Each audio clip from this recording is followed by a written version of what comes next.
In this video, I'm going to share with you my tips and hacks to get around Japan. So a lot of you might think that the only way to get around Japan is taking trains or cars, but there's just so many different options and there's so many different tips and hacks that I definitely needed to share with all of you. So many things I've learned along the way living here in Japan. But before I start, if you guys want to help support the channel, then check out the Japan merch. And if you want to see what I'm doing on the daily, check out my Instagram account. And if you have any questions about Japan or your Japan travels, then check out my Discord community. The links will be in the description. Finally, before I start, I gotta pay for Maiko's new shoes. I wanted to say thank you to our sponsor, Luggage-Free Travel, which brings me to our first tip of the video. So one of the biggest issues I have, especially when traveling, is carrying around a lot of luggage. Especially in Japan, when you take a lot of trains to get where you're going, you have to haul all of that luggage with you. And if you have a big family, or if you just have a lot of baggage, you have a lot of souvenirs you bought along the way, it just makes it super difficult to travel with all of that luggage. So a service like Luggage-Free Travel is the perfect solution. You can use it right when you arrive in Japan from the airport and ship your stuff directly to your hotel, and you can use it from hotel to hotel. So if you're traveling in Tokyo or outside of Tokyo, this luggage-free travel is just super convenient. Sending luggage is super easy. All you need to do is go to the Luggage-Free Travel website and schedule a drop-off from an airport or hotel in Japan. You'll receive a QR code and then simply show the QR code at the luggage counter of your specified drop-off spot. If you don't speak Japanese, no worries. They have multiple language support. And then a few quick taps and you're luggage free. When you pick up your luggage, say at the next hotel, simply show your receipt or confirmation number at the luggage counter. The counter will get your luggage and then you're good to go. Easy like miso soup in the morning. So what's also convenient is if you're in the Kanto area, you can get same day delivery. So for example, if you ship out your luggage before 10 a.m. in the morning, you'll get it the same day between 6 and 9 p.m. And if you ship out your luggage from your hotel before 4 p.m., it'll arrive the next day from 2 to 6 p.m. So if you guys are interested in this luggage-free travel, then check out the link in the description. And if you guys use the coupon code Paolo, you get an extra 20% off. That all said, let's move on to my next tip.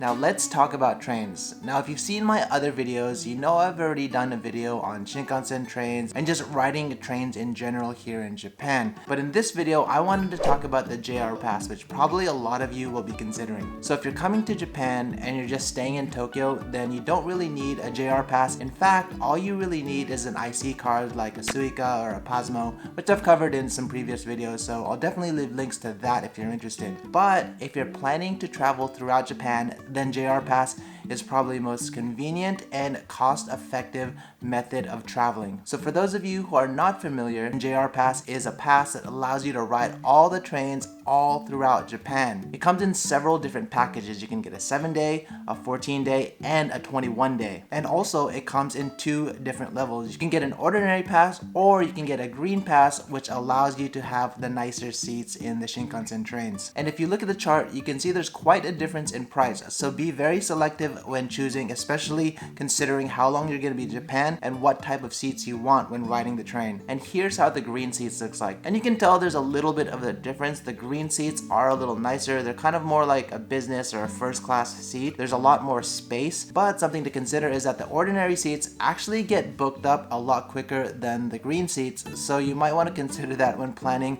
a lot of your travel. But you don't really need to worry, because if you get the ordinary seats, then you can always upgrade later at the ticket counter if you need to. So in general, if you're going to be traveling all throughout Japan and you're going to be making multiple stops, then definitely JR Pass is something to consider. But if you're only going to take one trip from Tokyo to Osaka and back, then maybe JR Pass is not the way to go. So let me show you the cost from Tokyo to Shin Osaka. So if you're taking the Hikari Shinkansen, it's going to take about 14,400 yen to get there one way. That's 20,800 yen round trip. While using JR Pass, 7-day ordinary ticket costs just under 30,000 yen. So the costs are very similar. So if you take multiple trips within those 7 days, then JR Pass is definitely worth it. So for example, if you're going from Tokyo to Osaka to then Kyoto, you've already paid for your 7-day ordinary pass. In fact, there's several websites out there where you can actually calculate whether or not JR Pass is going to be worth it depending on where you're going. I'll leave a link in the description so you guys can check that out. But there is something to consider when taking the JR Pass. You don't have access to the fastest Shinkansen and trains, but that's not that big of a deal. So for example, if you're going from Tokyo to Shino Osaka, there's 3 different types of speeds. You have Nozomi, Hikari, and Kodama.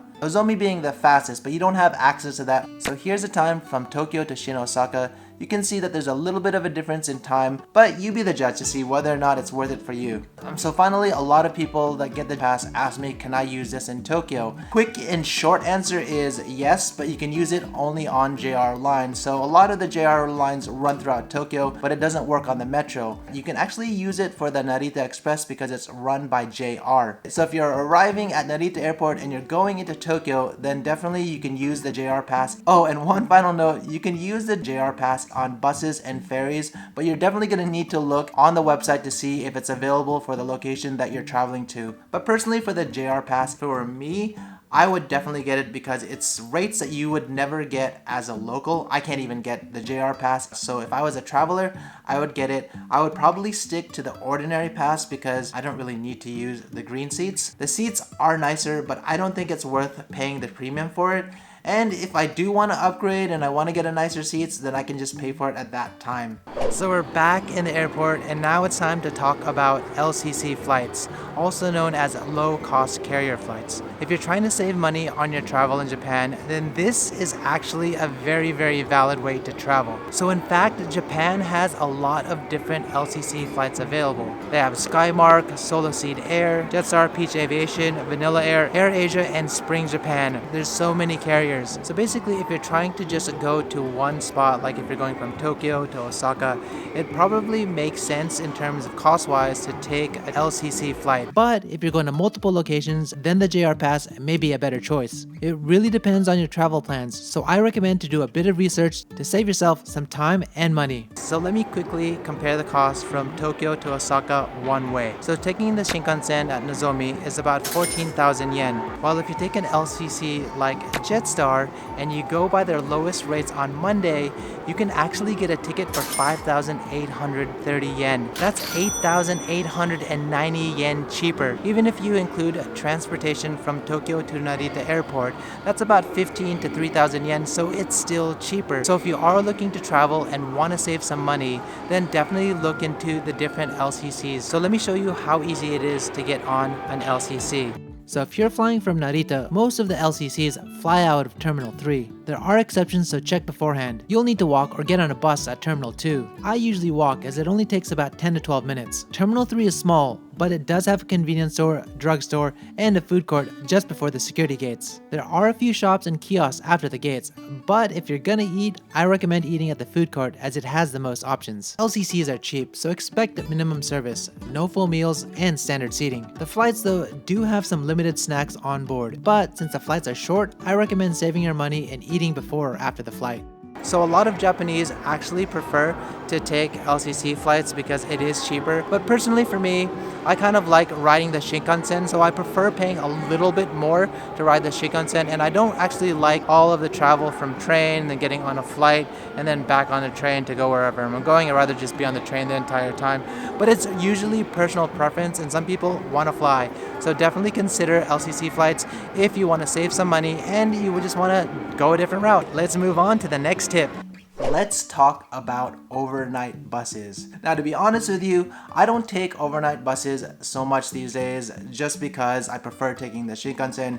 It's a lot faster. But for those of you who have actually a lot more time than money, then this is a very viable way to travel. One being it's a lot cheaper, and two, you actually save on hotel costs because the time you're traveling at night, you don't have to pay for a hotel night. So first of all, when taking an overnight bus, there's several different levels you can take. You can take the really inexpensive route. The buses are not as nice. You can probably get from Tokyo to Shinosaka for several thousand yen. But there are some luxury style buses that I'm gonna show you right now.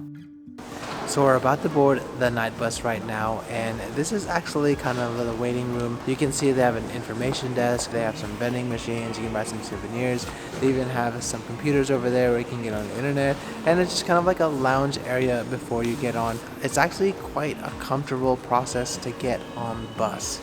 右の A、B ですね。はい。So I traveled on the Willard Reborn overnight bus from Osaka to Tokyo. It costs 11,500 yen per person. It is pricey for a night bus, but it's super clean and it's still cheaper than a Shinkansen train ticket. You get your own pod with all the luxe features: folding table, electric outlet, reading light, and amenities like blanket and eye mask. And best of all, it has an almost flat reclining seat. Almost. So I'm fully reclined all the way down and I'm pretty straight, so it's quite comfortable on this bus. So for those of you that are looking for a decent night's sleep, then this might not be that bad of a solution. I mean, you have the shaking of the bus, but aside from that, you can lay straight, which you can't get in a lot of other buses. So all I have to do is just take a nap and see how the morning goes. That was probably the most comfortable bus ride I've ever had. But being me, I still am a bit tired. I didn't get the best sleep in the world. And also, you don't need to go overnight. You can actually travel on a bus during the day. There's different types of buses you can get, and depending on your price range, you can get different classes. So for me, I think overnight buses are great if you really want to save that money. But I think at my age, I prefer to just travel a little bit nicer and just like sleep at a real hotel. But it really depends on you. If you're trying to save money on hotels and you want to like get from city to city, then overnight buses are a really good way to do it. Now let's talk about car rentals. So the first thing I should mention, especially because a lot of people ask me about car rentals, if you're going to a big city like Tokyo, then you definitely don't need to rent a car. Train access is pretty much everywhere and you can get to wherever you need to go via train and then walking to that location. So I think cars make the most sense if you're traveling outside of Tokyo and you want to explore some places that trains and buses can't normally get to. Also, some really nice ryokans are really difficult to get to, so taking a car makes a lot of sense. Another way cars make sense is if you're with a large family or a large group, then car transit allows the entire group to stay together and go to these remote spots. But before you drive, you need to make sure that you meet the requirements to be able to drive in Japan.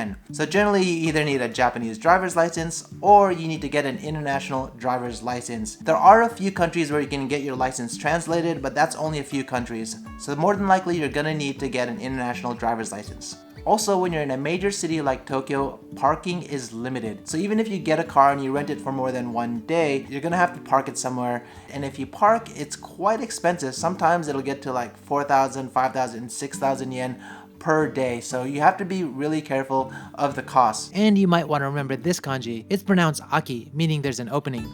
So renting a car in general could cost between 5,000 to 10,000 yen on average. It really depends on the car rental place that you go to. A lot of them these days actually are translated into English. I'll leave some of the links in the description so you guys can check that out. So let me briefly show you what it's like to rent a car.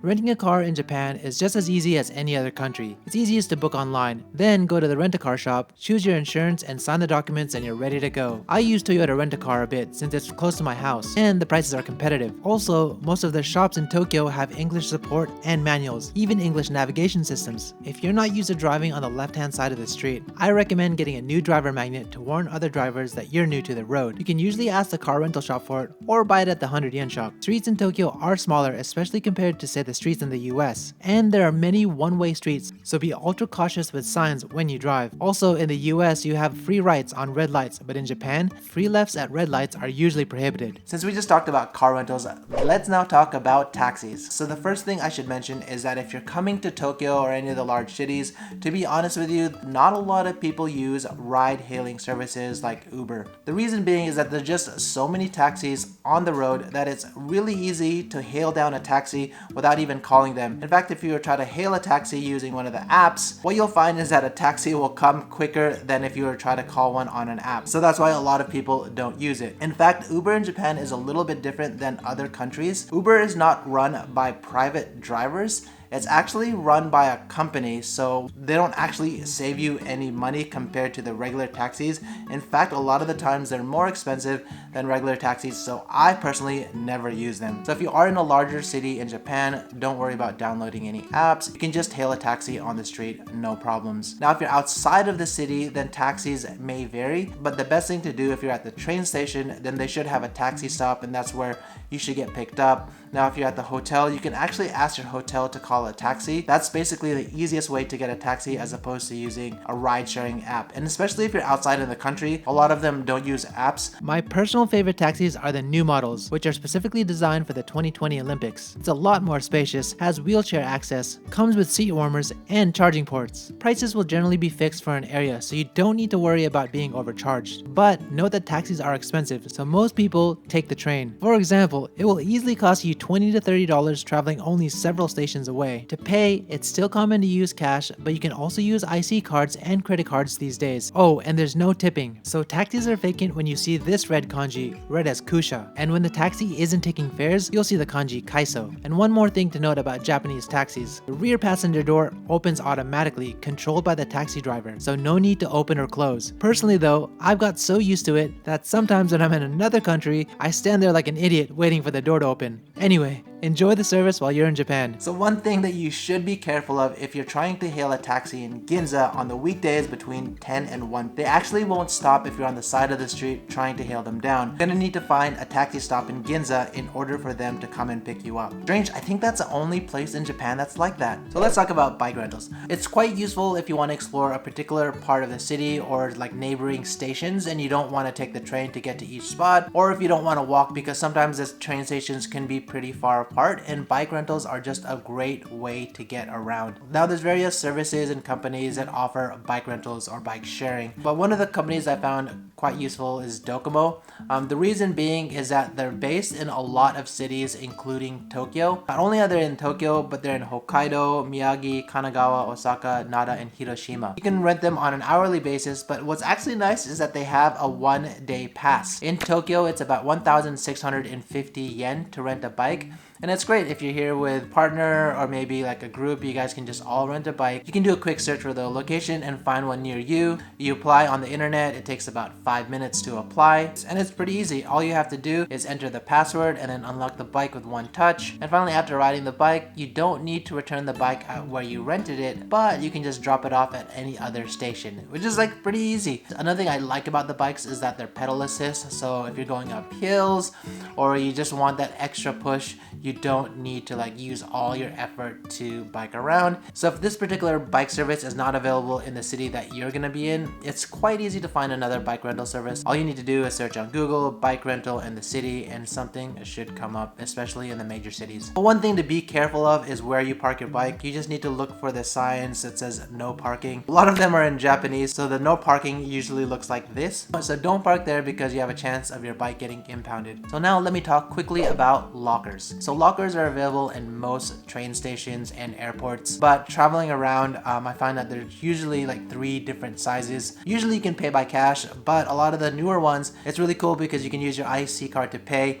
and then when you come back, you can just swipe your IC card again and it'll open up the locker for you. So when you're at airports or train stations, these are kind of the standard size lockers. You can see that my baggage here doesn't actually fit in the smaller sizes. It's like this is actually the size.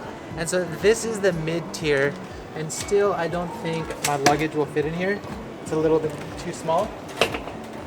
And this is the largest size locker. It should fit a large suitcase like this one. Just know that during busy times like special events, lockers get taken quickly, so be prepared. Personally, I'm a huge fan of lockers, especially when I have luggage. I want to explore the station. I don't want to carry a lot of stuff, so I use lockers quite a bit. It just makes it super easy. Lockers can be found throughout the city as well. Alright, that concludes the video. If you liked it, help me out and hit that like button. If you want to help support the channel, like always, check out the Japan merch. If you want to see what I'm doing on the daily, check out my Instagram account. If you want to connect with people that love Japan or you have questions about your Japan travels, check out my Discord channel. And thanks again for Luggage-Free travel service. Links are always in the description. Use a discount code Paolo in order to get 20% off. If you guys want to see more Japan guides or anything I'm doing in Japan, hit that subscribe button and the bell button, and I'll catch you guys in the next one.